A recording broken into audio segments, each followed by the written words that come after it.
There's water dripping everywhere, it's dripping off the beam. So I'm going to have to wait for some dry weather and have a look on the roof and see what's going on.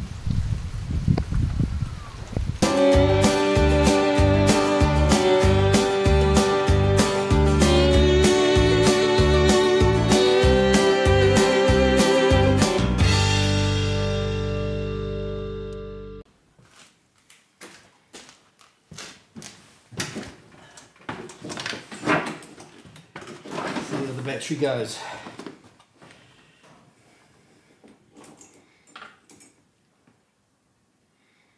Wait for the glow plug to warm up. There we go.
There's the trouble.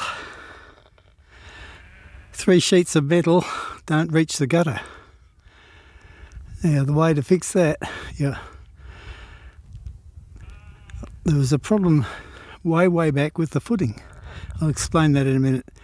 Now what I'm going to have to do is cut some short strips about 8 inches long, slide them in underneath and re-screw it all.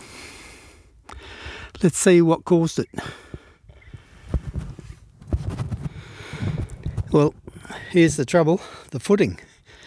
When I built the house and put the footings in, I started off with the 4 stumps in the corners and they were perfect, except I started getting further along and I found, oh, this one wasn't absolutely plumb. So I thought, right, pull it out, hooked it out with a tractor, got the jackhammer and cut the concrete off, and I reset it.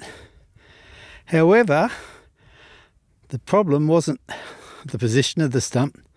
I'll show you what the trouble was. Here's the trouble. Tape measure. It's supposed to be reinforced. It's not supposed to be stretchable. But if you do it on a different day and it's a different temperature, it'll be a different length. Now what I've obviously gone and done is I've put the first corner post in winter, put all the posts in, pulled that one out and remeasured it to the standard size, not realising on a hotter day this is going to be longer.